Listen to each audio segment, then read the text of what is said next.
with Elle and Elle. Elle, how the hell are ya? Oh, we're doing that again. Oh, we're back, baby. I am really, really well. You're a whale? I'm a whale. I'm very excited for today's episode. Oh, dude, me too. Me too, dude. This episode really brought out the music love and passion back. Like it was already there, but tenfold. Semi-related, but not related. Yeah. And you'll see why it's related in a little bit. But did you ever watch Big Brother? Yes, I did. Were you kind of obsessed? I was very into it up until I feel like it either changed channels or there was a new host. I think I liked it a lot with Greta, whatever her name is. Was it Gretel? Gretel, wow, Colleen, what a name. The one that made children's books, that one. Oh, she made children's books? Yes. And I think she chopped her finger off one time and she was chopped her finger off? Something happened to her finger and she was holding it throughout the whole episode. Something like that. She held her finger in the episode? I don't know. There was a whole thing. Unless I'm making that up in my head, but I swear there was a... God, I hope you are. Yeah. But I swear that happened. Or she maybe held it was her finger. a very weird dream I had once. But I swear she had a thing where she something happened to her finger and she was holding it while it was bleeding in her hand while she was interviewing them. Oh my God. Yeah. That reminds me of Leo DiCaprio. Why? During the filming of Django Unchained, he slapped his hand on dinner plates. Yeah. Full on cut his hand in the middle of the take, but kept going with it. And his hand, if you watch that scene in Django Unchained, when it first starts bleeding, that's his real blood. Whoa. Yeah. Yeah. But then, seconds later, he rubs the blood in someone's face, but that is fake blood. I was going to say, I'm Gah! Interesting. God, that laugh was evil. Yeah, Did you hear that? That was evil. Something took over me. That was a deep laugh. Jesus Christ. Every time one of us laughs, I just remember how different our laughs are. And I'm mine's very dominant. mine's gasping for air. I'm the last thing you hear in your nightmares. That's what my laugh is. Oh. Yes. So Big Brother. Yeah, so Big Brother. I tell you what, you know what the interesting thing about me is? Loved Big Brother when I was in school. Mm-hmm. So that was 10 plus years ago. Woof. 10 plus because it was more early high school, late primary school when I really loved Big Brother. Yeah. I can't watch reality shows. Yeah, I love a reality show. I can't do it. I can't do it. Everyone comes up to me and they're like, "Did you watch the episode of Marriage at First Sight?" Marriage. You definitely don't watch it. You just said marriage. What's it called? Married. Oh, okay. Did you watch the first episode of Marriage at First Sight? Imagine you went to a work function and you're trying to make conversation and that's what you said. See the episode of Marriage at First Sight? And they're like, yeah.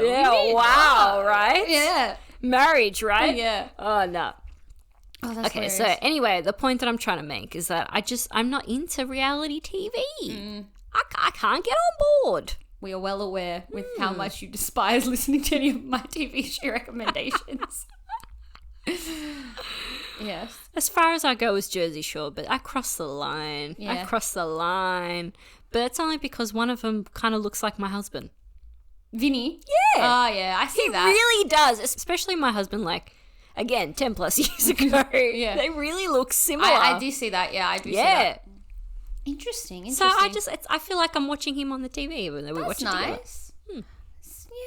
See, I like reality TV, obviously. But I did try get into the newest Big Brother with Mum and my sister because they're always hardcore Big Brother fans. Mm-hmm. And Block, but I really can't get into the Block. The Block, LG. You can tell you don't watch the Block. Yeah, because I don't like the Block. Right? The Block. But yes, imagine going to a party and you're like, "Hey, did you watch Block last night?" Fool of a talk. But yeah, no, I couldn't get into it. I feel like they tried to make it into a dating show now, Big Brother. Based on the last Big Brother, they try to make it sort of dating vibes instead of. So it's not people in a room. They're people there, but it was more trying to insinuate that there was relationships between two people and so it was more very control of what much more Love happens. Island style. Yeah. I've never watched Love Island. Yes, of course you haven't because you don't watch reality TV show. But for those listeners who do.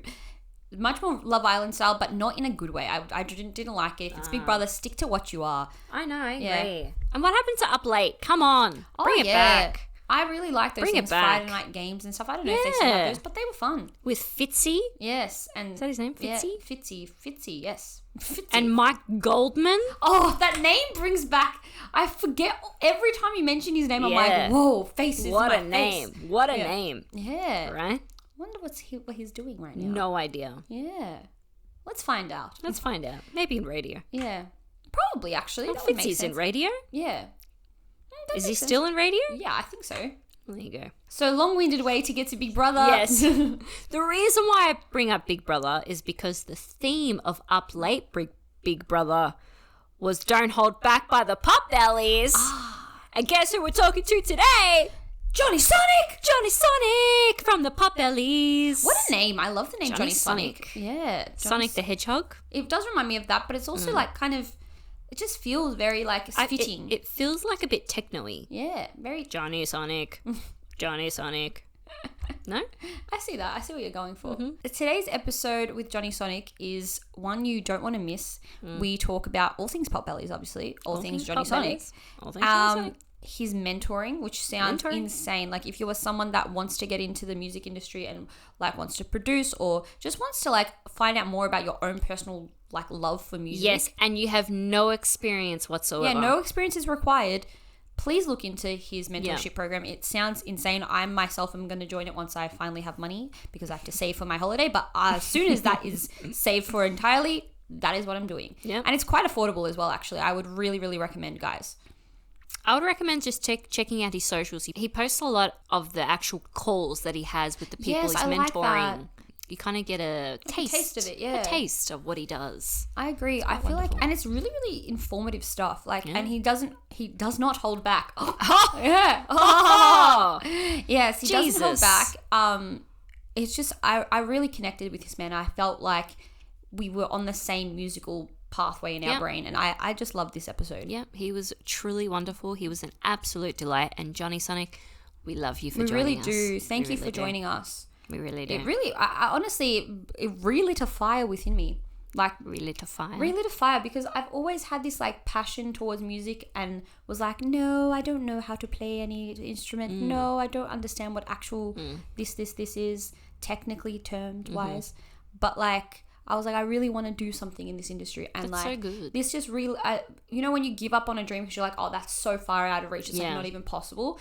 This mentorship program and just the conversation we had with him really kind of, it relit that spark. Yeah. Which is something you were definitely chirpy after. I've been chirpy ever since, to be honest. Like, I've been in the most non like cheesy way. I feel whole again. That is, That is wonderfully beautiful. Yeah, but only because I'm really happy with a lot of interest, and I obviously like a lot of things. I like my photography, my fashion, my music, and stuff like that. But like when it comes to that aspect of things, I kind of was like, oh, that's like a dream that will never be able to be executed. And you know what? Maybe it can be executed, and I'm very excited to feel like that's a possibility again. The tunnel is open again. I'm so happy for you. Thank you. I'm so happy for you. I'm really, really thankful for the opportunity to talk to him. You know what? I am so thankful for this opportunity as well. What I felt coming out of this interview is that I am astounded about how people who are musically gifted perform their tasks and come up with their music, because unlike you, I am so ungifted when it comes to any sort of music, and I can tell in my heart, even if I tried, it would just not work. But it astounds me how people are able to have it within them to create something from nothing.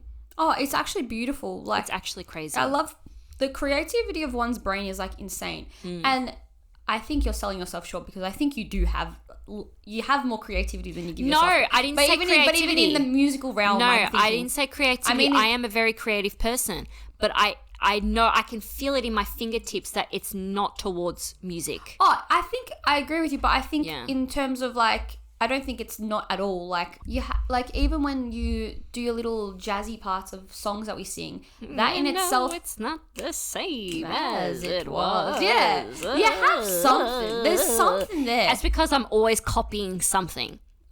That's what it is. But copying is still something.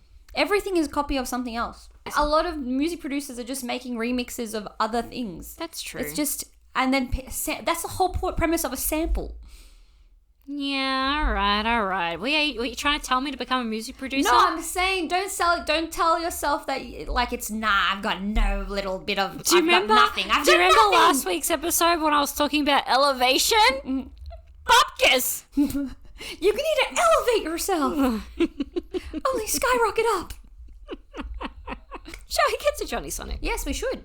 If you haven't already, make sure you're following us on all of our social media.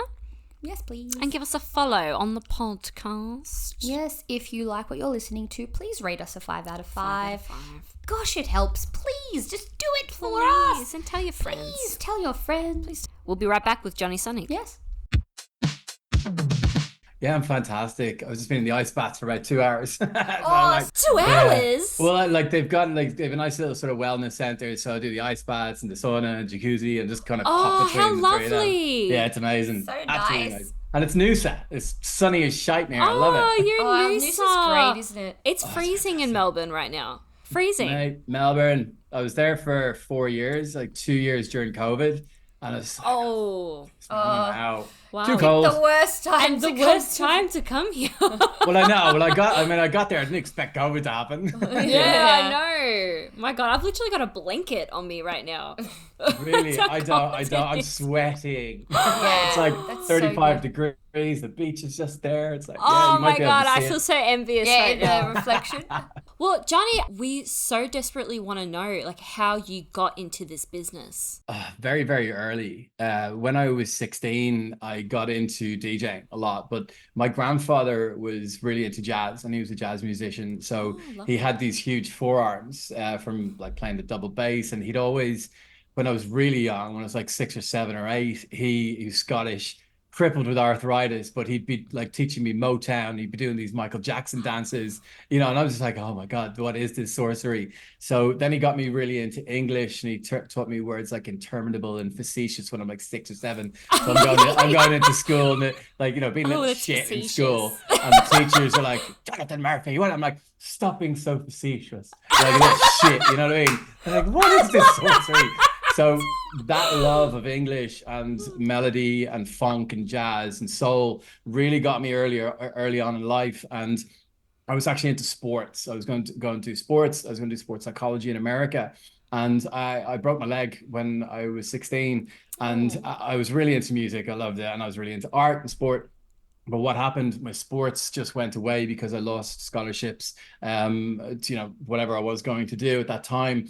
So my friends they had 1,200 Technics. And I was like, oh my God, this is amazing. What is this? And they brought me out of hospital to their house and just put me in front of these two Technic 1200s on vinyl. And I totally and utterly fluked the first mix because it was perfect. I'm like, this is fucking easy. Woo-hoo. Not a bother, But then the next mix, and obviously the next like 2 years, I couldn't do a mix to save my life. So, but as soon as I felt that mesh and that blend of music, of two different types of music or two different songs, and I could blend them into one piece of art, I was like, this is it. This is it for me. Like, this is what I can express myself doing creatively. And with my art and graphic design, I can mold all this together. So I just dove head first. And over the next kind of 2 years, I hung out with a lot of people in Ireland that were really into DJing and vinyl. And there was no CDJs back then, no digital back then. It was so good, so much better.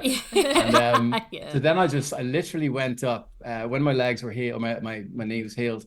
I went up to the biggest club, to the biggest promoter. My mum dropped me up in her Nissan Micra and knocked on this huge place called the Temple Theatre.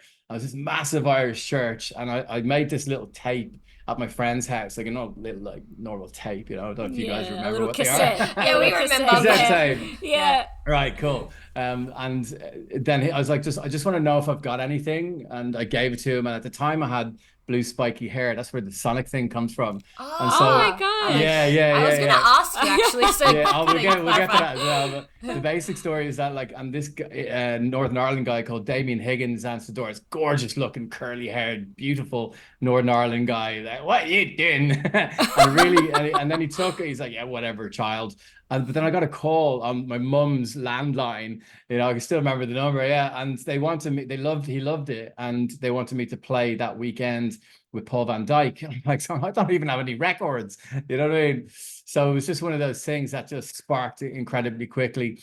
So I went and did the gig. Paul Van Dyke didn't turn up because he missed his plane. So me and my friends took over the whole night. And then within 3 or 4 weeks, I was on the cover of a magazine called BBM as Ireland's hottest newcomer. I got signed to Honey What? Promotions, and this is like I was talking like 6 weeks after I touched decks. I was like, I better go buy some records. So Yeah. then I moved out of house and I moved to a place called Leinster Road in Ireland, in Dublin, and I moved into this basement and I just stayed there for like 2 years, just mixing vinyl and perfecting it and learn how to produce. And then I went out and just got really big really quickly in Ireland. All my friends were running the Irish scene, like the guys like John Power, Mark McCabe, who were really at the top of the scene, and we all stuck together. We were all actually working in a kids disco when we were 16, and they were all DJ and I was a bouncer. Don't know what I was doing. And but we all promised no matter what we do over time that we'd always support each other, and we have. And even now to this Oh. day, we're still supporting each other in the industry. So when me and Dave go back to Ireland, it's like when they come over here, it's so they're like one of the boys. He's Claptone's manager. So and Claptone is he's an old friend acquaintance of myself and Dave's from when he was called Malente back in King's Cross. So it's just one of those things. And when I found that, okay, this is what I'm going to do, I just forgot about everything else apart from my art.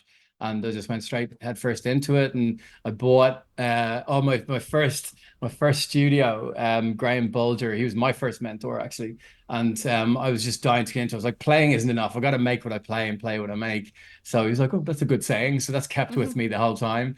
And he goes, if you give me 500 Irish pounds, I'll build you a little computer. I'll put Reason and Cubase on it. But when you do that, I want one track back in a month, and I'm going to take it all back. So I'm like, oh, Oh. okay, Okay. Ooh. okay. So I did it. I got it together, and basically it was my student loan from the bank. I bought my decks, I bought the computer, bought everything, and then I did it. And then it was probably about 6 weeks later. He was working and building a studio for a guy called Ian Stanley from Tears for Fears, and Ian wrote "Shout Shout Oh. Let It All Out" and "Everybody Wants to Yeah. Rule the World," and Yeah. he was working on Natalie Imbruglia's single at the time, and. So I'm walking into the studio.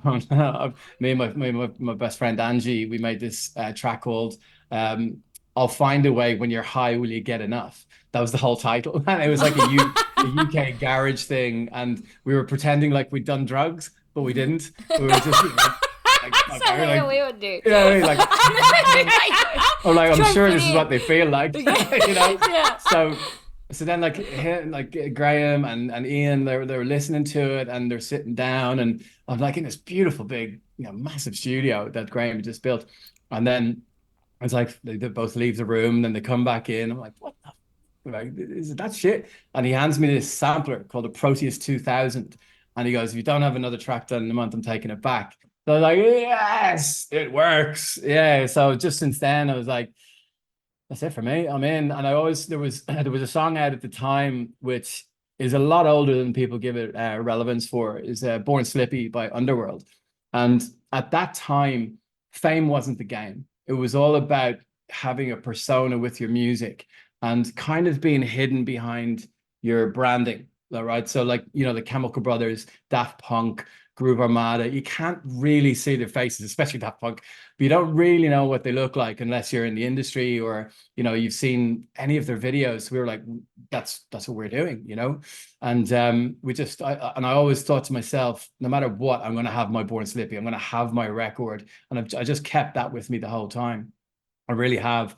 And then a few things happened, and then Don't Hold Back happened, and that was my Born Slippy, and it just kind of went from there. Don't Hold Back was huge. Yeah, it was. It's a bittersweet one, that one, because it came from quite a bit of a tragic situation that my Mm. mum had passed away on my birthday, and I didn't get home on time to see her. Oh, So, and the last thing oh she my said to me when I was coming to gosh. Australia was, Jonathan, don't hold back. Make music worth it. So I'm like, all right, fucking sweet. And that Oh was my like a year and a half, gosh. 2 years before it. Yeah. So then when I came back, I still have the brown envelope somewhere, and I I got a bit stoned, I was a bit drunk, and it was the middle of the night, just really upset. And I was like, "And how is there anybody out there feeling fucking something? Like something, like because Don't Hold Back was the statement. It was like, just do it, just fucking get out there, Nike." And then, is there anybody out there feeling something? Was the cry to anyone out there? Is anyone else going through this shit? Does anyone feel anything? And then the verses are conversations between me and her. Now, Dave and Alan, we all have our input as to what it's all about. That's why it's written in metaphor.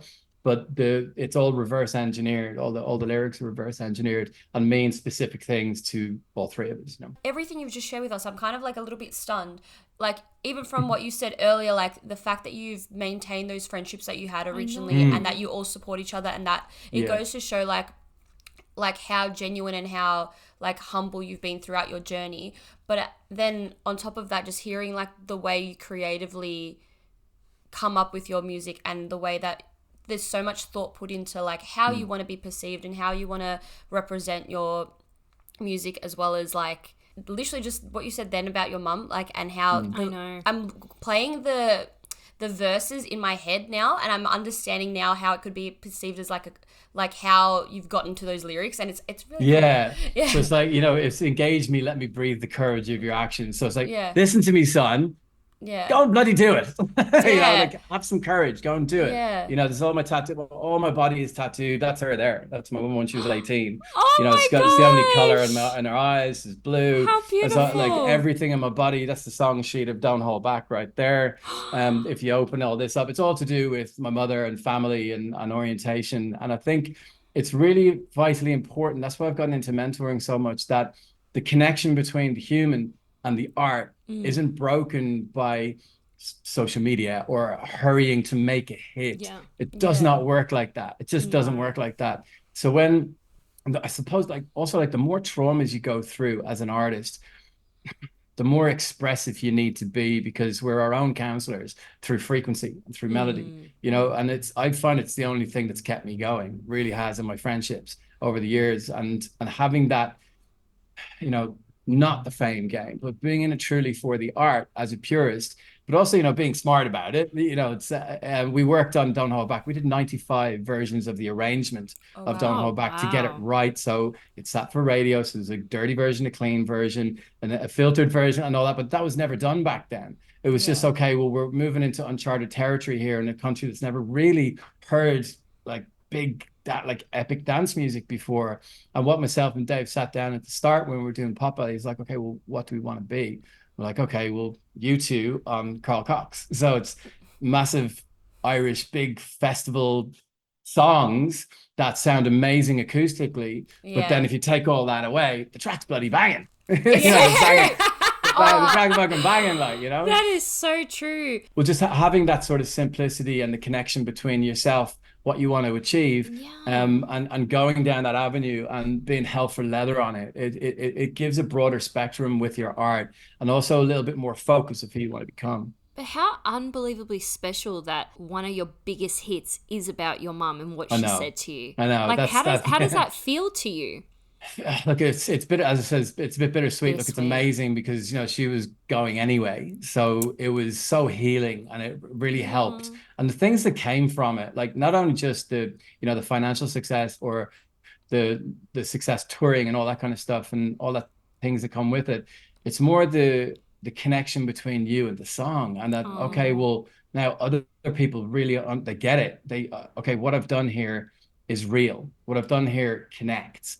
So, okay, let's do it again. Let's do it again, and then again, and then again. And then you get to your own formula. Me and Dave call it like the cold chisel effect is our touring, because we play everywhere. And then it's like the AC/DC effect for arrangement. Everything's just upfront, in your face, all at once. But very clean, maybe 3 separate parts. So, because Don't Hold Back is just a vocal, a guitar, and some drums and a bass. That's it. But we just produced it within an inch of its life. You know what I mean? So it's like we sat on Sam Littlemore from Panow when he was working with GT at the time. We sat in his kitchen floor with 3 sets of headphones on for 6 months, mixing the record without changing his sound, just being in the art of the mix, Wow. like, yeah, man. So then I took those skills that I learned from Sam and built on that, And that, and you can hear the cleanliness in all of the Penang stuff, everything that Sam and his brother Definitely. and the guys do, So I'm always a big sort of like lover of working with people who are better than me at the things that I want to be better at. You know what I mean? I just, I've been doing this for 30 years now, just gone in September. So you Wow. pick up one or two things on the way. And I suppose that's why I'm so in love with mentoring, because what I've done with the mentoring is I've reversed engineered what I've done that works in the past. So, okay, well, what was I thinking when I started because I'm not a music, I'm not a muso. I'm not. I can play a little bit, but if I sat down and go, nah, it's not me, right? Yeah. But I can bring in people who do that and play what I want. But this was like I was on my own in Leinster Road, actually another Leinster Road, and Dave was over there, and I'm like, damn. Meh, oh, that's nice. Meh, meh, meh, meh, meh, meh, meh, meh. That was it. It's like, oh, this is great. Where we go from there? And then it was like the big D of don't hold back. Let's go. It says, and reversing engineering that, I found that there's only 7 notes. Like there's only 7 notes. I know this is semitones, but on the white notes, there's only 7. And you've only 7 chakras. You've only 7 primary and tertiary colors 7 days a week. You've only 7 emotions. So each of those frequencies catches an emotion and triggers an Yes, I emotion. love So yeah, so that. then you can work those frequencies, and I call it music DNA.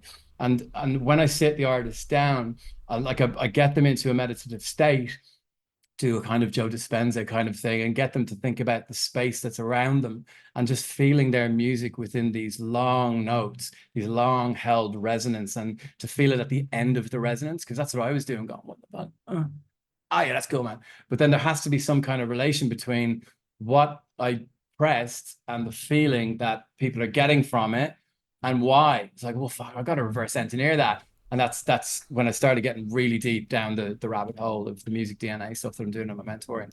I feel like that is like the way you've just described that is such a that relates to me so much because I always how you hear music and you get a feeling from just the note. Yeah. Yes. And like and that's so true. And it's funny because for me that kind of music is you too. So it is their backing like their music element. It's sometimes just the note that gives me an internal feeling, and like you teaching. You're and giving me goosies now just thinking about it. Because it's true. And even when I think about Don't Hold Back, it's the way it's even the first like strum of that guitar sound like ding, like you instantly feel that impact, and it is all to do with like that how each note makes your body feel. And as a listener, that's all I care about as a listener. Like as a very like passionate listener, I'm looking for that feeling that the note will give me in my body. So See, that what you just said is what I think maybe I'm just throwing this out, like 90% of young producers are missing right now. That Right. connection of, oh, it's got to be big on TikTok or it's got to be social media. Shut up. It's got to be way before that. It's got to be at the source of what you're making. It's got to be at the source of what you're creating. Because if you don't feel it, how's anyone else going to feel it? Yeah, so it's a really beautiful process, and I discovered it through another little kind of trauma that just before COVID I had a really bad accident. I'm not going to go into it because I don't want to live in that, but it Of happened, course. and it took a couple of years to get out of it. I've got some more operations coming up, but it's all good. So I had all this time for about a year. I was being stuck in Melbourne during COVID, that I was just on my back. And like, well, what am I going to do with my time? I can't tour anymore, can't move. Like, okay, well, let's get into frequencies. And I started doing a meditation by John Thompson, this Scottish guy. And he started talking about the solfeggio scale and the colors and the key it's connected to. I'm like, what's this sorcery? What is this? I want to know. So then I just started going down the rabbit hole, and I was like, as I said, I couldn't move. So I had a lot of time. And then the more I learned, the more I went down that rabbit hole, the more I started reverse engineering like the songs that I've written with the boys and produced and how we did it and what worked. I just kept on writing and writing and writing and writing. And then I came up with this formula of playing these 7 notes in certain ways with the artist sitting down. I just started trialing it. And all these like idiosyncrasies started happening like with the artists. And what I would start doing beforehand, I was like, I need to get kind of a picture of their life. And when you guys asked me about the 3 songs, I was like, oh, that's pretty cool. Because what I do is I ask the artist for 2 lists of 5 records. So the first list of 5 records is the 5 tracks of your life that you grew up with that made you cry, or that were just like, or the guy broke your heart, or whatever it was, or you had your first kid, whatever it was. And then that will give me a DNA of you growing up. And then I want the 5 tracks of the modern era that you wish you wrote and produced. And then that gives me a picture of where they want to go. So then I do the music DNA and I find their key and their frequency. And then we go into like sort of Loop Cloud or Splice or into their own sample bank. And we download a ton of new sounds and samples all in their key, in their style. So one, they've got their sound, they've got their style. They're going to sound professional because they teach them how to mix and master as well. But they're writing in their own key and their own frequency. And that starts churning emotion in that person. And then they start blossoming as a totally different artist in their own key, writing in their own emotion, writing about their, like, so when they're writing lyrics, I was like, don't write the lyrics first, write the story first, then we'll take the lyrics out of the story. So, like you're in high school or you're like in play school or whatever, and you're like writing an A4 sheet of paper. Mom was that, and I went to the shop and yes. like, so that kind of thing. Oh God, that's so me. It is, right? Me too, know? But then it gets to the stage where it's like, you'd never think of the things you just wrote if you were trying to write a song. Yes. You know what I mean? So then I take little snippets out of that and turn the story into a sonnet. So 7 lines, 7 words, and then just build it from there and take 3 words out of it, and that's your chorus. Don't hold back. So that's the way I kind of teach them how to do that. And you see them really blossoming really, really fast. So the community that I've built is called Highway to Headline. And the course is called Music DNA. And I basically teach this community consistently until they get signed. And I just had I just had Tasha Lowe's song get a record deal yesterday. Another of my artists. That's amazing. That is amazing. Yeah. I love it. I love it. Oh my God, the whole concept of Music DNA is genius. Yeah, actually. And I'm just wondering, it's kind of made me think about like film composing.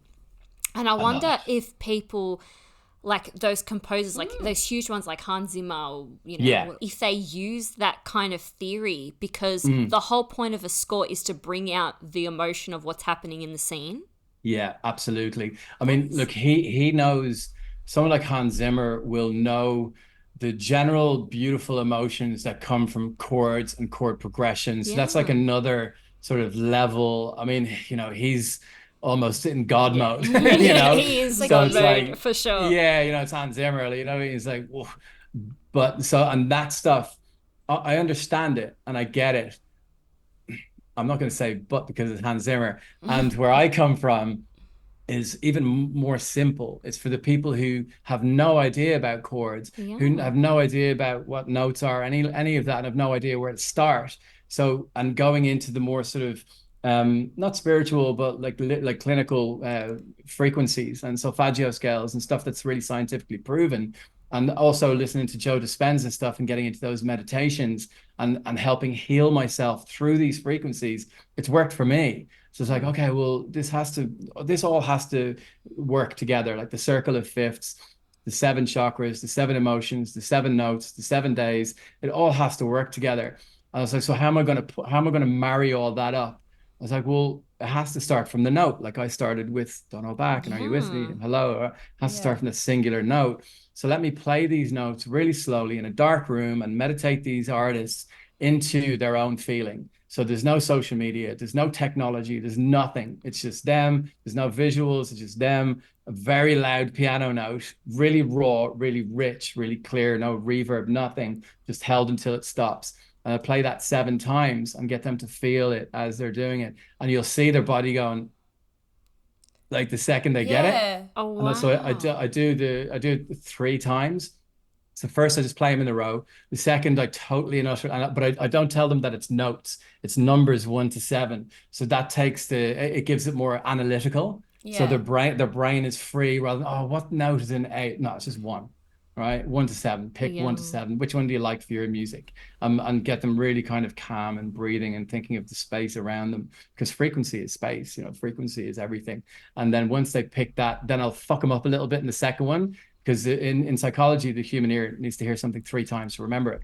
So I took that and I was like, okay, well, the next one I'm going to mess them up, and then the third time I want you to really listen now and pick that same note again. And every single time. What I'll do is I'll put the note that they pick is the same, the first and the third, and then at least 6 to 8 of the 10 tracks are in the same key. So then what I do is I take the best reference that they love in the same key, and I take the old school tune, and we just call Cox and you to it, and we make something brand new of it. And then they have all these samples from Splice, 10 kicks, 10 snares, 10 hats, 10 bass, 10 chords, 10 in their own style of music. So then they've got this whole new platform to write and produce their own music in their own key and make it really, really like their own hit, as to speak. It's in their own frequency. Exactly. You know, like Rick Rubin says a beautiful thing that you only the success in the music industry isn't when other people like it. It's when you like it. So if you don't like it first, who else is gonna like it? Who else is gonna like it? Exactly. That's so true. But also, Exactly. like, you're never, even if you are putting something out there and it's a hit to everyone else, and you're like, you're not feeling that great about it, or if it doesn't do well and you're not feeling great about it, you're just constantly going to get in your own head about it and feel crap about yourself and have that as your identity, rather than if you've already made something because you know it's aligned with who you are and your values and Yes. what you feel like. It ultimately doesn't matter what anyone else's opinion is, because you know eventually it will kind of it means find its something way. still. It it will will find find its its way. Kind of how we That's feel with it. this. Yeah. Like, we feel like that way with our podcast, let alone like Amazing. in general. Like I that's how I like look at life. I'm gonna quickly pause interview to just like fangirl for a second, because that whole time you were talking and you were so passionate about what you were talking about, there was like a burning feeling inside me that was like, Elle, I should be doing this. Like, I should be cool. well, it's available. I know. I'm like literally like, whoa. I didn't like realize how much the little like 15-year-old version of me that wanted to be like a music producer so bad is like re-emerging right now. Amazing. Yeah. Wow. I may get in contact with you again. Yeah. Will do. So like I'm literally with my business partner at the moment. He's just finishing off my VSL. So we went to his house for like the whole day, and we had all the records set up and the video and everything, and we just shot him talking to me. So he's an e-commerce wizard.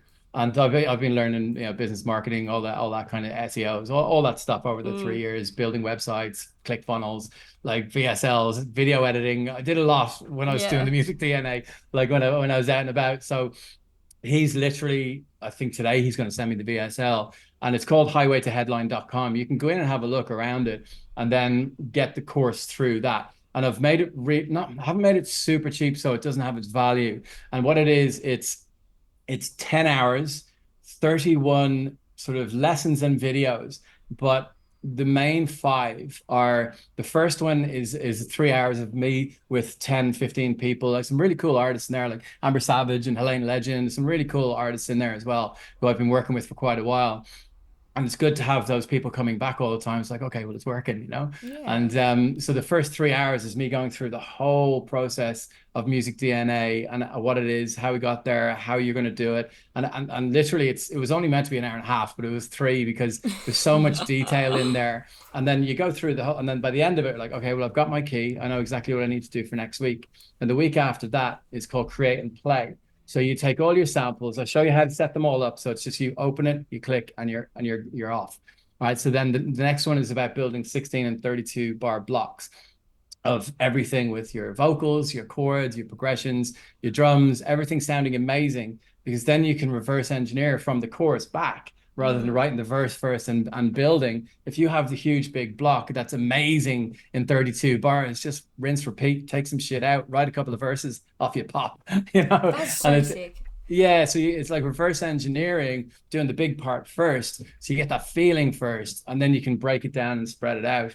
Then the third week is arrangement, so you'll never ever ever have to think about arrangement again. It'll be perfect every single time. Fourth week is mixing and mastering, which is, I've done a very beautifully elegant mixing and mastering, because you can go on for 10 years talking about mixing and mastering, but for people at the level where it's, sort of intermediate, beginners, and to advanced, who don't have a clue how to mix and master, because there's plenty of amazing producers who haven't got a clue how to mix and master, and it is an art. And then the last week is, I got every single artist to write their top 5 questions of the music industry, like anything, absolutely anything. Most of them were, how do we release it? So then I have like 60 questions in this huge big PDF of me just answering all the questions over another like two hours. And No. it's everything in there from if you were starting from zero and then you finish the course in 10 weeks or 5 weeks, or you can do it in 7 days if you want, you're going to have a finished record that you can release and that you know how to release it. Wow. That's Yeah, insane. it's pretty cool. And then you just do it over and over and over and over again. Yeah. And it's house music. I started with house. So as I'm building the course more, as I'm adding to it, I'm going to do hip hop, indie, neo soul, whatever it is, and whatever people ask me to do. And then the community in there, like on Tuesdays and Thursdays, once you join the community, you can put your records up. I'll give you live feedback. We'll do group calls. So I'm taking it all away from social media, all away That from is such a good Facebook. idea. Yeah. And That is and such a it's good called idea. it's called circle.com. It's brilliant. So I'll do all my webinars in there. And what I'm actually working on after whenever we finish, I've done a whole walkthrough of Don't Hold Back of the actual session itself, Wow. which so I'm just going to be giving away as a free webinar to invite people in and see what they feel. It's kind of very much like this, just me yapping away, Yeah. passionate. But I love You know? that. Wow, that It's is so inspiring. It really is, and the help that you're giving these people who have a dream. Yeah, it's like I had thank you, but I had I think you get to a certain stage in life and in your career that it'd be kind of selfish not to give all the information in my head away, Yeah. and because there's nobody really out there doing what I've discovered doing. And I'm sure there's people doing their own thing in their own way. Like one of my mentors is called Bass Clef. He's fucking amazing, very technical, absolute wizard. Then another one called Streaky, mixing and mastering, wizard. Another one called what's the second name? Will Bailey from EDM Tips, who I watch pretty much every single day, almost like Netflix. I'm like, how'd you do that? Because it's like either that or I'm going to get stoned and do nothing after 10 o'clock, So it's like rather than watch Netflix, I'll have a little spliff and watch some EDM Tips and just kind of keep that sort of vigor alive of learning new stuff all the time. And I think that over, especially the last 10 years and the last 5 years, that music it really went downhill in quality.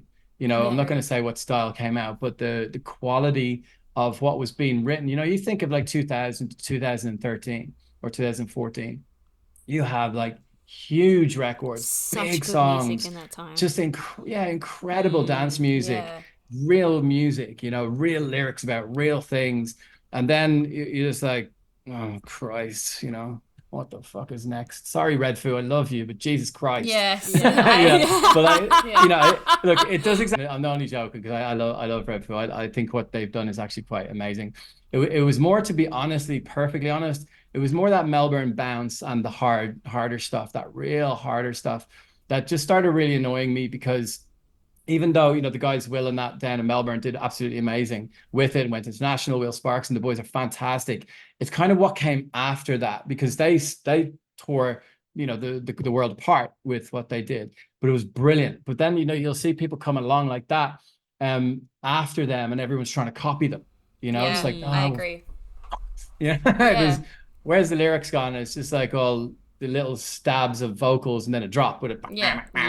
And that's music now, unfortunately. Yeah, that's it really is, but do you know what I'm really loving? The re-rise of Chris Lake, with Fisher as his partner, because Chris has been around as long as, me and Dave have, probably a little bit longer actually, and at a much higher level, but he has not wavered from being a house producer. It just happens to be one of the best that's ever lived. He writes and produces all of Fisher's stuff, but the two of them as a team together are amazing. Like if you listen to that Take It Off, the production and the writing, it's like what? And everyone goes mental for it. And it's house music. So that they like, and he's got loads of them that like to turn the lights out, like that have lyrics and songs and quirky synths, but very progressive, soft rolling basses and really sort of aggressive synths that are melodic.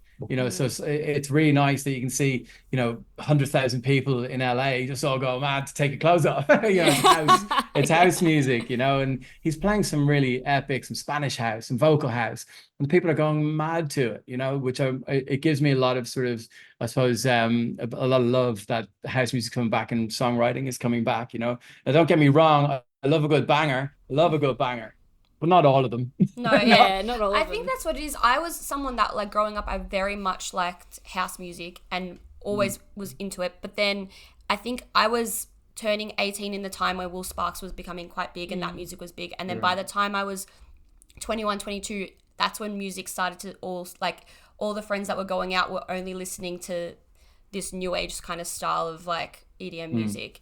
And I've slowly found myself only still listening to things from the past because I can't find anything yet that I've enjoyed that's been made in the last maybe like 5-6 years. Yeah. No, I agree 100%. 100, and like that, what you just said is exactly why I got into this. You know, I mean, I've been doing it for about 10 years now, the mentoring, but really the last sort of 5, and then the whole COVID thing with Music DNA. It's like, okay, well, this is a bigger picture thing. This can help a lot of people. And I'm even bringing it into prisons and schools because if prisons with the whole emotion thing, if obviously some of them are going to be suffering with anger, right? Let's just take anger. So anger can come from the heart. So F is the heart, right? So anger, the heart heals anger. So if I go in to 10, prison people and they have a lot of anger issues, I'll go through the Music DNA process with them, find their key. But instead of them making music, I'll make a playlist of 20 tracks in their style of music in that key that they listen to for a month so they can help heal. Whenever they're angry, put on the Spotify playlist. Whenever they're pissed off, put on the playlist. So it's a mental health kind of thing. It's holistic. I'm doing that with schools as well. So on a broader scale, it's really the ultimate goal is to make people closer to the frequency of music and the love of the art. That's it. And to help you mentally, help you physically and mentally. Because if you've got good thoughts, good music going through all the time, you're going to be a lot healthier. That is so true. Shit music, you're going to be unhealthy. You're going to get disease, dis-ease, and this is the stuff that I've learned from studying Dr. Joe Dispenza's work, and getting really deep diving into his meditations and doing it a lot, lot. Most probably at the first year, I was probably meditating 4 or 5 hours a day, 2 in the morning, 2 at night. And, because you have that much time in your hands, but then really studying what he's saying, why he's saying it, how he's saying it, and studying the science of it, and then bringing in different things from different elements of the universe, so to speak. Well, actually the universe and collating them all into one thing that helps people. It's like I've done what I've wanted to do. As an artist, I've still got a lot more I want to do, but I never ever thought, like when I was coming to Australia, they're like, oh, you'll never make it. Call us in the bar I was like, I'm going to play fucking Home Nightclub, motherfuckers. Like, because Home Nightclub was a huge thing back in 2002 or 2003 in London. And there was one over here. It's like when my missus at the time was coming over here, so I'm packing 2 boxes of vinyl. I'm out of here, And I did. I played it 6 times, and the first time I did, I called them. I was like, "Guess what, bitches?" and I was like, "Okay, well, there's something behind this. I'm playing home. Fuck you." At a place called Judge Roy Beans in Ireland. I'm going to tag this. I'm going to tag them in this. But things like that can really help as you're progressing as an artist, and knowing where I've come from and how to actually do it the right way, without the sort of quick fix. If you get a quick fix, you're going to be out pretty quick. I've seen so many people come in and out of the industry so fast, but it's something that I feel really positive about, and something that I can do for the rest of my life to be of service, I suppose. Yeah, you can tell. The way they say it. You can tell. Yeah. And that is so special. You are a very special person. You're beautiful. You're not only helping people reach their potential and find their passion and what works for them, but you're healing people. And what you said before, where it would be a shame to keep that all inside your brain and not help other people, very few people think that way. I imagine a lot of people feel like if they know it, they want to keep it to themselves, so they're the ones that grow higher. But you're helping other people grow higher. And I just want to say, like, I've known you for half an hour, and I just say I'm just so proud of you. That's just such a wonderful. You're very sweet. You're a wonderful human.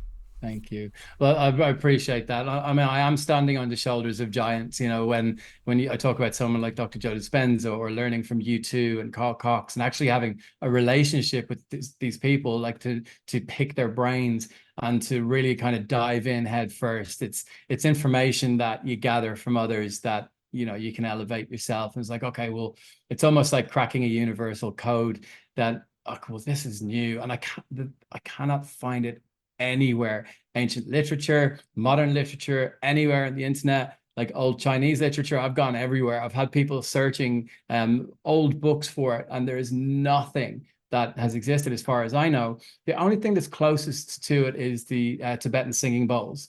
They're the only things that are actually physical, that are kind of in line, that kind of do the same thing in a different way. And then it was like, well, this is kind of too big to hold on to. And when you do have an ego in the music industry, it's very obvious, and that person will fall and rise and fall and rise really, really fast, because there's too much going on in their mind about themselves. And I've been there, not the more like not in the arrogance, but more like the ego of, why isn't it number one? Fuck's sake. You know what I mean? Rather than I'm that guy from that band. I don't need, if you look at most Potbelleez videos, we're not in them. It's like that for a reason. It's like that for a reason, because I don't think it's about me. It's not about Dave or Ilan. It's about the art. It's about the message, and it's about just like, can't just be about the art. You know what I mean? Yeah, I know. Exactly. That's so beautiful. I saw you post something on Instagram a while back, but it was like a little quote, and it was just saying like, not every artist it's not just like big artists and small like people struggling. Yeah. It's not just about like people are happy to not be famous and have their art out. Yeah. It's just about music, and like no matter what you do and no matter how successful someone is, you can't take the music out of their like souls essentially. Yeah. I think what you're doing with your mentorship is teaching people that like, hey, regardless of where this goes, and it will go somewhere, but like it's got to go somewhere for you first, and you've got to like be able to feel that within yourself first before allowing, because realistically otherwise the ego will get the best of you, because you're going to do things for the sake of other people. You're going to be working for the sake of status and like core need of love and attention from other people, I suppose. Yeah, but today it's even worse, because you can't actually, I don't think you can actually make it without having a following first now. Well, that's how it seems from the outside. So it's the difference now is, it's not a skills and connection contest. It's a popularity contest. So apart from, really freakishly talented people like who write their own songs, like Taylor Swift or Dua Lipa in the pop world, or James Hype in the dance world, who actually have genuine goddamn skills and know what they're doing. So me and Dave we've done that on 4 decks and 2 mixers at the same time for 20 years. So, and we've never seen the skills like James Hype come out. Probably the one before him was James Abelia, but he was just an absolute genius. And like seeing this kind of re-rise of people, not just I'm famous, here's my record that everyone's going to love, and building that. You have to have longevity, and if you've got one hit, cool. Who hasn't? But so with these artists coming up, what I try and instill them is, they'll get stuck on, say, like hypothetically, which is true, they'll get stuck on the one record. I was like, no, fuck that off, make another one. Dude, the main thing I say is it takes 100 ideas to get a record, to get a good record. So it's all about doing those 10,000 hours. You're not going to sit down your first go and write a hit. You're just not. You got to write 1,000,000 32-bar loops. You got to practice how your kick and your bass feel together in a club. You got to listen to it in the club, go back and revisit it. There's so much you don't know yet. There's so much that you're going to get frustrated with that you don't know about yet. So why not just do the simple things? So I'll set them a little task. Okay, this week I want you to do kick, bass, and vocals. No chords, no hi-hats, nothing. Just make me 10 32-bar sketches. And then by the end of that 10, they're like, oh, I did 12, but I don't like any of them. And I'll pick 3 that are just absolute bangers, and then in an hour turn it into a full record. I'm like, see? Right? But what I want to do next week is now do chords, vocal, and kick, or chords, vocal, and drums. And then sort of getting in that sort of repetition of consistently doing it in their own key as well. They're going to do nothing but get better, because what happens, like with sports or musicians or actors, when you repeat and you rinse and repeat and you rehearse, you're going to be brilliant when you go to do it. So it's about having that momentum and being in that energy of creation, which makes you feel better, which tomorrow you're going to write a better kick and a better vocal. You're going to be able to sidechain a bit of reverb in the background, and it's going, oh shit, now I can do that, and then do that again. And this is all like learning from, say, Dr. Joe Dispenza stuff. If you don't practice over and over and over again, you're going to forget, so once you get in that, and then suddenly, boom, you go, oh, Johnny, I wrote this record last night. I'm like, wicked, jump online, and then it's done. And then just like Tasha, like with Geisha Dancer, that just got signed to Safari yesterday. there was the exact same thing, 2 a.m. Sorry, I've got a vocal, this like Japanese vocal and a beat. I just put a bass line and a synth into it, and that was it. Done. You know, and then like the whole EP was based around that. But she was in the writing constantly every day, nonstop, Wow. and had a baby, and Oh, and got married. Wow, what an You know, like, inspiration. That's amazing. Helena Legend, the same. Like Helena Legend's like one of my oldest best friends. Absolutely adore the person, man. She's amazing. And she's in the loop. She's just had 2 kids. Like, I want to get back on stage. That's so amazing. And so one of our favorite tracks growing up, she's from England. One of our favorite tracks, I'm from Ireland, by the way, was oh Christ, what's the name of it? Commiserate, Let Me Show You. So she's like, I want to redo this. And it took us like 6 weeks every day to figure out the frequency of how the original producers did it. And I was like, well, this is one of these moments where I've got to prove my worth here, you know? But we took 6 weeks, every fucking single day, worked on this record, super beautifully simple, really stripped back. And then on her birthday, on September the 23rd last year, she got a message from James Hype's team with one of his Hype videos playing our record that got signed. So it's just like, because she was in that momentum, and James, and he made a mistake on it, so it got played bazillion times, and now she's off back touring with Peking Duck and just killing it again, you know? Wow. Yeah. And you know, those 2 artists are in the Music DNA course, so it works. Yeah. It works. Wow, so that is really cool. Very much so. It was cool. I would really love to know, and I think we'd both be very curious, what 3 songs you have a personal connection to.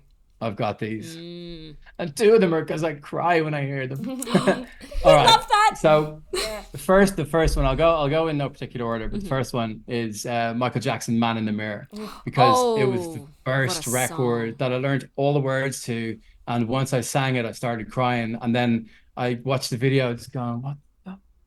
How are people in so much poverty and pain? And then so that changed, like, it's everything for me growing up was Motown, Michael Jackson, my grandfather, you know, all that.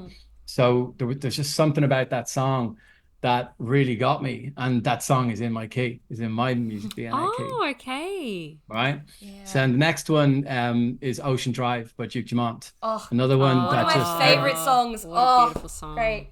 Like, thanks, Duke. You know, every time I was on driving back from Brisbane last weekend. It's nearly putting a tear in my eye thinking of it now. Am I driving back from when it comes on the radio? Crank go like Brisbane to Noosa, like, you thought about the boulevard. You know, it's one of the recent times that these new era electronic music tracks that really got me, and every single time, don't know what it is about it, but again, it's in my Music DNA key. And then last but not least is Massive Attack, Teardrop. It's my favorite song.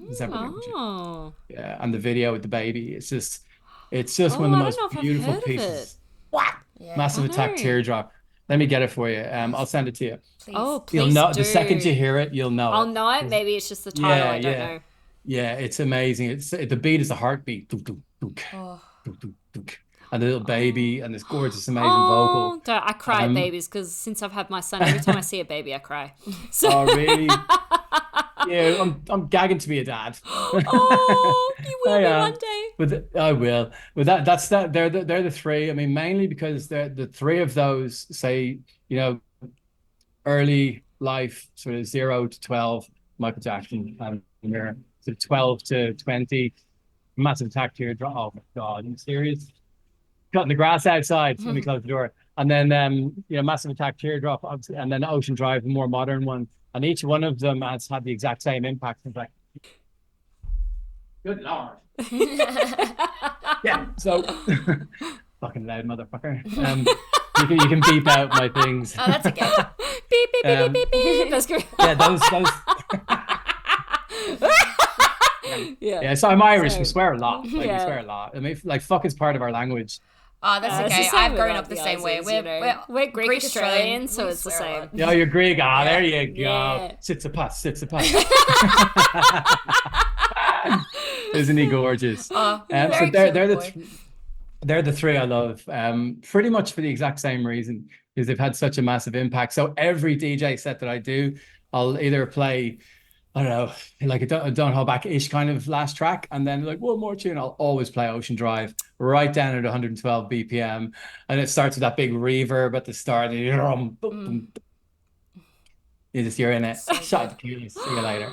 I Yeah, really I like love it. that. But the way that they're written and the expression behind the vocals and how raw they are and how passionately they're sung and what they're about, just they just take me away every single time. As you said, like with the U2 stuff, same again. Yeah. I could have picked 40 YouTube I tracks in my say. top 10, but I was like, well, let me step out of that, because if I go down there, I'm not coming out. Yeah. I was like, well, these are the three I teach my students to listen to particularly. The U2 tracks, like while you're talking, I was trying to think, like, I wonder what my DNA would like if the songs that have that feeling, if they will all be matched to like my DNA. And majority Go do of it. honestly, my U2 is like the bane of my emotions. Like every time I Amazing. feel anything, anytime I need to, like when I travel a fair bit on my own. And that's, I just, all I do is I go on the plane, I sit on a train, I do anything, I just have U2 consistently playing in my head. Amazing. It's just Have you heard the album Songs of Experience? songs of experience, yeah.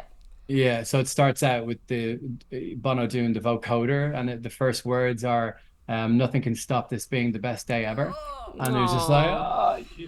So like when I was learning how to walk again after the accident, I bought these really really high boots. They said you're never going to walk more than 5Ks a day again. So Oh my my god. so with these, I bought these huge hiking boots, and that album, that Songs of Experience, every single day for 3 years, getting up and figuring out how to walk again. That album got me back on my feet. Like, Wow. yeah, I wasn't meant to be. Yeah. So it was that Wow. album, and it just starts out with those beautiful like strings, and then the vocoder, "Nothing can stop this being the best day ever." It's like, all right, I'm in. Let's go. So I'm massively passionate about U2 as well. Sure, Yeah. I'm glad it's an we amazing shared. album. It really is. I feel Yeah. like Thank there's just something about the music that like we said earlier, it's just it's not even the lyrics, of course, but like before the lyrics even get to me, it's that feeling in my heart as soon as the song begins, that like I truly get chills every single time I listen to my favorite U2 songs.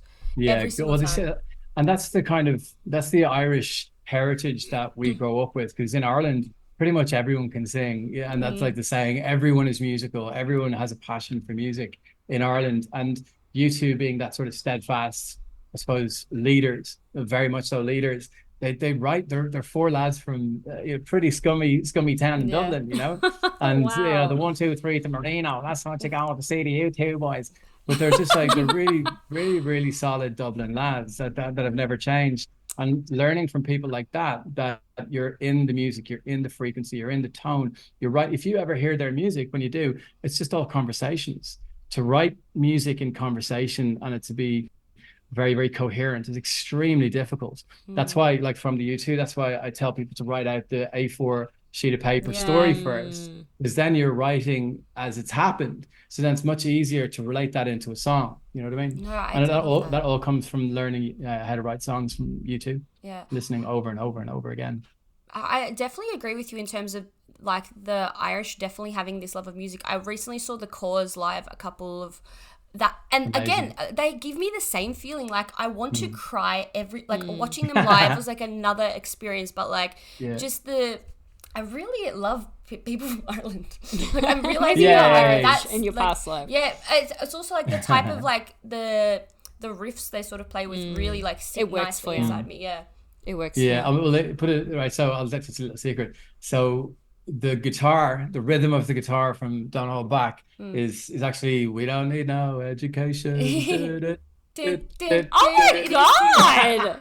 Whoa. So it's just, but then there's also there's U2 in it as well with chords. So it's everything comes from somewhere, Exactly. But that, a lot of the melodies that come from Ireland, we're quite melodic people. We talk in melody, you know what I mean? Yeah, So, Oh my god! You've and it's actually quite blown my similar with mind. the Aussies. It's quite similar with the Aussies as well, because you all go up at the end of your sentences. Yeah, we do. So we both have quite melodic heritage. Yeah. Yeah. Obviously ours is a lot older than yours. Yeah, So very you're much. Greek. We're still You got babies it right. over You here. guys are Greek. Yeah. But it does come from growing up with incredible artists like Chords, like U2, like like incredible old folk songwriting where you go into a little old pub in the middle of Dublin. There's a tiny little old guy that was in the war drinking Guinness down the end, but then there's an amazing Irish band in there playing folk music, and you learn from that. You learn from the hooks and the repetition, and then the real storytelling.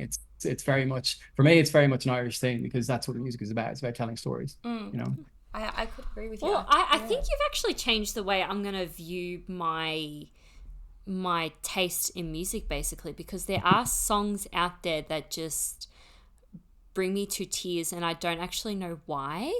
So Yeah. I'm going to be thinking that maybe that's part of my frequency.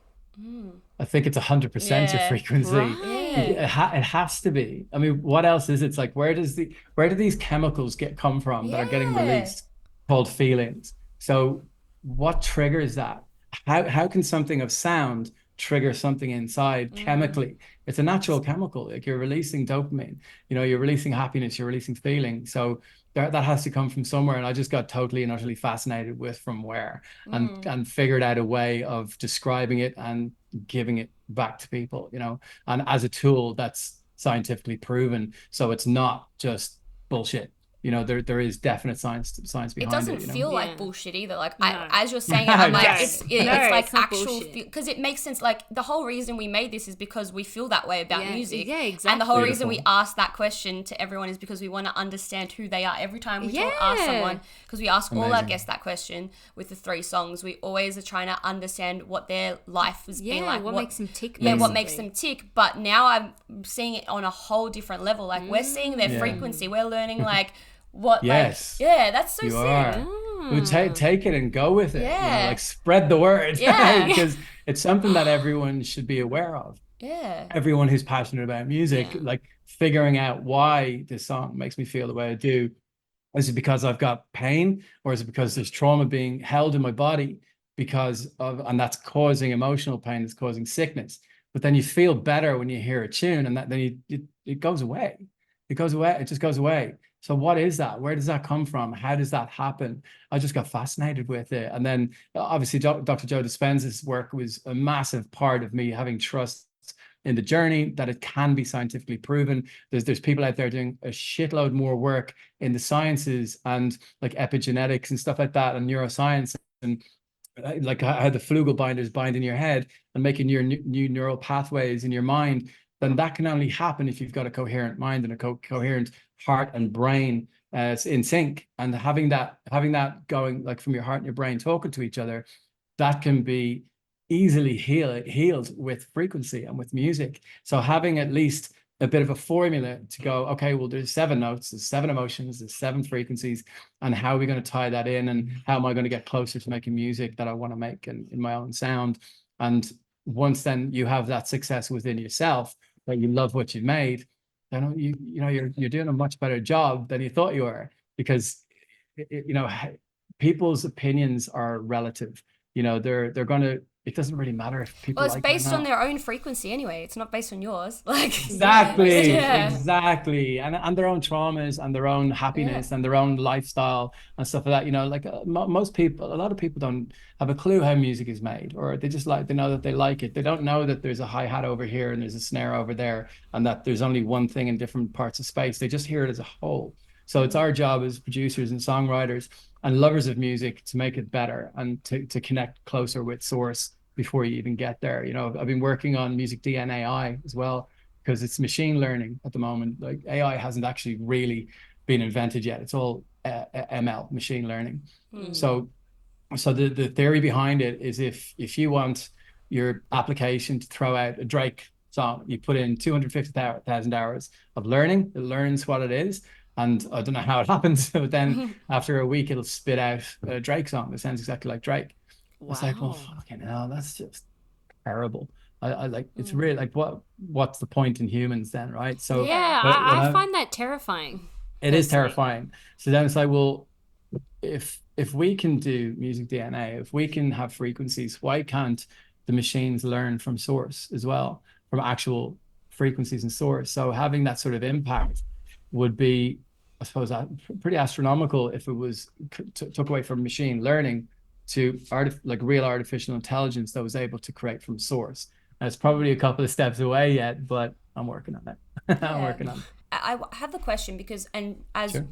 like you mentioned earlier, like you basically tried everything, like you played a note and you're like, okay, do I like this? Like not knowing what you were playing, essentially. Like you started from scratch and you're learning, and you're musically talented, but not in the typical way of like, I can play out this piano song.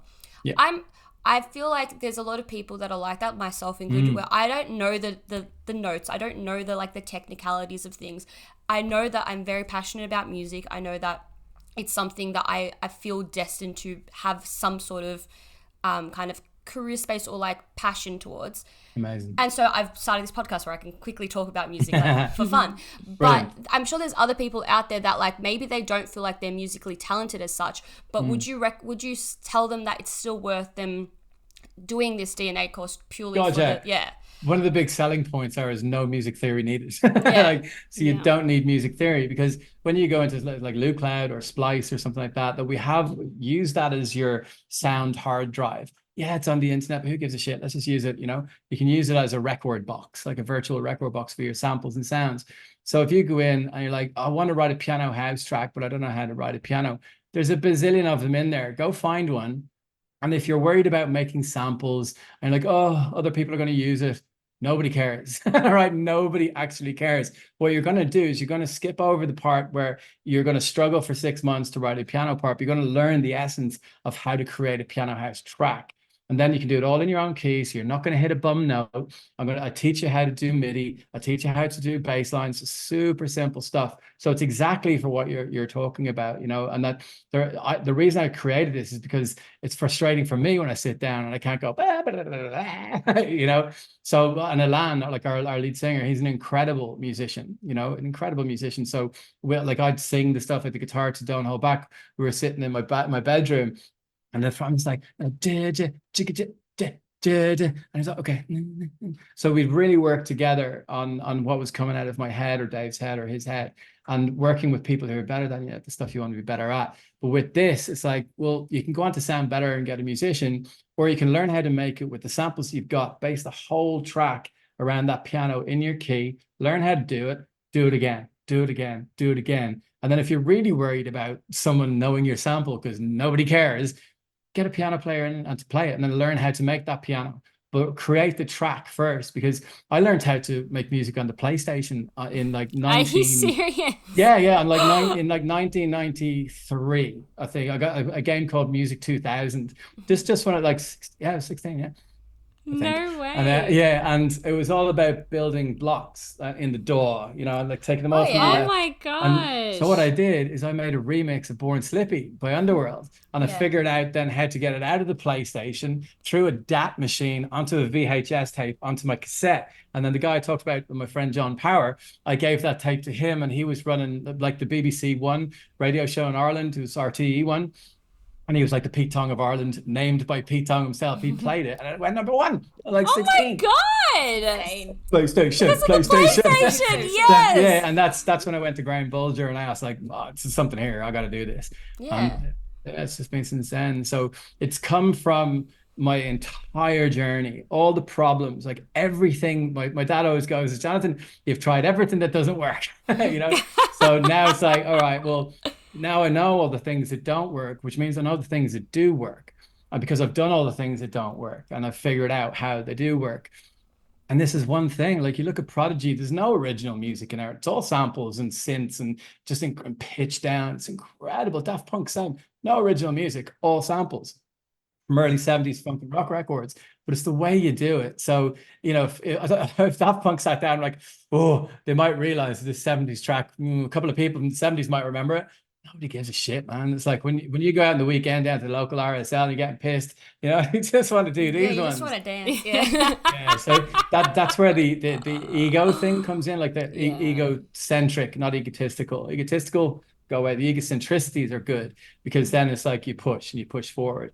But it's very much, this is what I would make for me if I was 16 now, I was still 20 or 26 getting into the music industry, And I think one of the other questions you're at, like, what would I say to my younger self? Yeah. So it's like, well, that one thing, that money isn't real, as in the sort of the pressure of finance and actual money It's not real. It really isn't. So, but you can learn how to create it through your own methods, right? And stress is irrelevant. You don't need to stress about anything. It ruins you. And to always focus on the small things, the small goals, consistent small goals. Because if you do have the big dream, you keep that solid. You can't do it unless you do a million small things to succeed. And that's why a lot of people are jumping into the social media thing, because it's instant gratification. It's dopamine fix. It's fame quick, and then boom, gone. Like you can see it. Some artists in the last year who were just massive, they're gone. They're gone. Yeah. Like one in particular, Kid, what's her name? Not Kid Leroy. The other one, Boy Leroy, is that her name? That did that incredible track. Anyway, she was huge there for like 6 months. And then just not gone. And then just she did a track with David Guetta that was not the best. I liked it, but just gone. But if she or whoever it is, like sort of has that gradual build and gathers momentum and isn't just a quick fix, a quick hit, that's when it's like, okay, well, let's do another single. Do another single. Let's keep growing and growing and growing, because it's a marathon. This game is definitely a marathon, and to stay the fuck away from drugs. That'll be the other thing. Stay away from drugs. Yeah. And alcohol. All of it. And stay fit and meditate. Meditation, I think, is the most important thing. Having silence and peace and space, and never stop learning, and don't have an ego. Yeah, I love There's that. a few things I say. No, but you're giving us so much. Sometimes we ask that question and people don't give us much. So I'm glad you're giving a lot. Oh, really? Great messages. Yeah. They don't care about their inner child. I know, but that's all we care about. That's why we're in the music industry, right? Exactly. Yeah.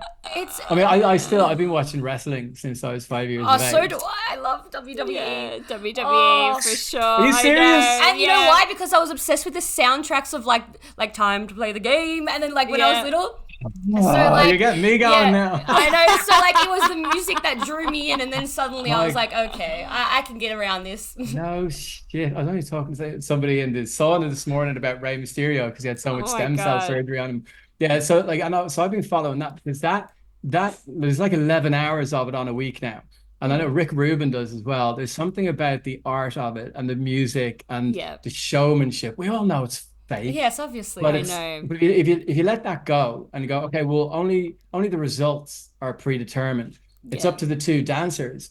Oh my God. To choreograph a show, to entertain. So it's all about it's absolute art. And now they're like some of the best athletes on the planet doing stuff that they're freaks. They're absolutely insane. So seeing how that's developed as an art, and people's kind of letting, it's fake go, and getting into what is an art, that turns me off. Like, as in, it just turns my mind off for 11 hours a week. You can watch it on Tuesdays, Wednesdays, Thursdays, no Fridays, Saturday, Sundays. I'll just go into my room, I'll get all snugged up and watch some wrestling, and then you see all the synchronicities and the sort of intertwining things, and how they lift the shoulder, and every nuance that they do is absolutely masterful, and so you can see that with your own art. It's like, okay, well, they just do that. Maybe it's a bit different. Because when you're watching something for so long, you keep that inner child in you. It's probably one of the only things that I've kept since my youth, apart from music, that sort of keeps me going with the youthfulness. They're actually over in Perth this weekend. The Rock is coming. That's right. The Rock is coming, man. If I could, I would have gone down there to see The Rock. He was the best. Good on you. WWE for life. WWF was when it was WWF. That's when I loved it. That's right. But, it was brilliant back then. It was chaos back then. Amazing. It was amazing. But definitely keeping that inner child, it's so important. Growing up.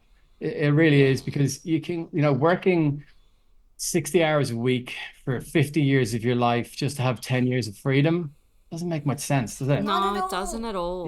Like I come from a taxi driver and a saleswoman. I don't come from much, but Christ, I had a rich, fulfilled growing up, because there was no social media. We were the last generation before social media that we were kids, in the 80s and 90s. And then there was no social media. So it's like you had to go out and figure out how to entertain yourself. Exactly. There was none of this. Like, even television wasn't a huge thing back then. It was all about just getting out onto the street and doing it and having some fun and playing with your mates and playing some tunes and getting on the decks, and really like creating. And I think that would be the main thing. Just keep your youth, keep your inner child going. I really love that. I think it's so important, especially for kids today. Like I have a half sister. She's 10 years old now, and I see her, and she's a lot more like, she communicates with me a lot more than other 10-year-olds. Like she's not total iPad kid completely yet, but like I just want people like her to grow up and realize that like life is so much more than like you don't have to grow up so quickly. Screen, like it's more than a screen. It's more than social media. Like there's so much out there that you can go do on your school holidays other than like talk to your friends on a chat over the iPad. Yeah, I can find it myself that it takes over me sometimes. I'll be on the couch watching cricket, scrolling through going, oh, what am I doing? Yeah, I just spent 2 hours looking at these videos. And time goes. It is. It's dangerous almost. After 8 o'clock. You know what I mean? But I mean, I think they were the main things that I'd tell me as a child, you know, and just to always keep the faith that it's gonna happen. It really is. I think that the most important thing is having control over your thoughts and you know, controlling over your mind, because we're conscious beings. We're not our mind, and having that differentiate between who you are as a source being and what your mind is, where it's trying to bring you into that dark place. You can separate. You are different things. You know, you're not your body. It's your body. It's your mind. You are source. You know, and I think we start losing that after our teenage years a little bit. Yes, definitely. I've tried not to. I love that. I really love that advice, and I've absolutely loved talking to you, Johnny. Yeah, you too, girls. It's been amazing. Well done on your podcast. Oh, thank you. We so really much. Appreciate that. I can't even tell you how nervous I was to talk to someone from the Potbelleez. Me too. Me too. I was very nervous as hell. Yeah, because like their music was so big when we were in high school. So iconic. They had so many hits. I know. And bangers as well. And you know what's the best part? Like, guys, if you are from Australia especially, but go through their Spotify and then listen to songs that you don't think you know the title of. Yep. But just listen to them anyway and you'll be like, oh my God, I forgot this song existed. I know. And their songs are used as themes for many things. So many things. My gosh. It's so good, actually, and also just as excitingly catchy as they once were. Hell yeah. Yeah, it's just, I love music that's timeless like that. Absolutely timeless. But I feel like that's the kind of the case with house music. I feel like it is kind of timeless. I agree. You make a very good point. I agree with you. Like, I feel like there will be people that play, like, not, this is the first one that popped in my head, but I feel like there's people that will play Better Off Alone. Yes. For the rest, like, until we are dead and gone. Like, I think I'm going into so many things in my head. So. But like, until we're dead and gone, like, that will still be played. Yeah. Because it's just 100%. timeless. And I think you're right, with electronic music, it very much feels that way. Yeah. Yeah. But we loved having Johnny on. So much. Loved him. Appreciate him so much. Appreciate the effort he went into, and the pure, like, genuine, like, excitement he showed for us. You can tell everything he was saying was deep from within. 100%. Deep within. He's passionate, he knows what he's doing, and he wants to share his gifts and ideas. 100%. It's so nice. Which is rare to come by. Exactly, and he's living in integrity, which makes me very, very happy. I love people that can like, are very just detached from their ego and are willing to give. Yes. Thank you so much, Johnny. We appreciate you so much. We really, really do. But yeah, thank you for listening, guys. Thank you so much for listening. We will see you next week. See you next week. Bye-bye now. Bye-bye. Bye-bye. Bye-bye.